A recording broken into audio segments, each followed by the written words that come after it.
What's up mga plastic? For today's video, magbabasa tayo ng mga kaplastikan nyo. Let's go! Not satisfied. Ang order ko, gwapong chinito na matangkad. Uy, specifics. Ayusin nyo to, Zooey. Hindi po kami nagmamanufacture ng mga non-existing imaginary boyfriend / ideal man. Madam, delulu ka. Self, matibay ka, maganda ka, matibay. Parang napanood ko na sa TikTok to. Self, matibay ka, maganda ka, matibay ka. Hindi pwedeng maging marupok. Self, matibay ka, maganda ka. Yes po, matibay po, maganda po kami dito sa Zooey. Pero ma'am, may pinagdadaanan po ba kayo? Kailangan niyo po ba ng kausap? Hindi ko gusto yung product pero if a 5-star ko para maraming makakita. Ay wow!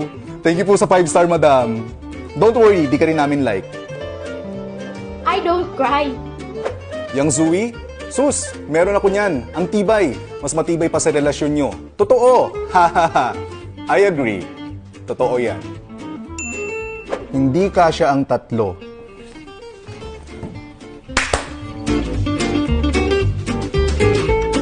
Sana lang, lalakad na. Mabilis mabasag yung mga kanto niyan lalo na sa mga drawer. Tibay naman. I mean, bakit naman babasagin? Mabilis. Mas mabilis pa dun sa taong umutang at tinakbuhan ka? I don't have money. Sana mag-improve yung susian nyo na madaling sirain. I mean, bakit nyo naman sisirain? Intentionally? Ganon?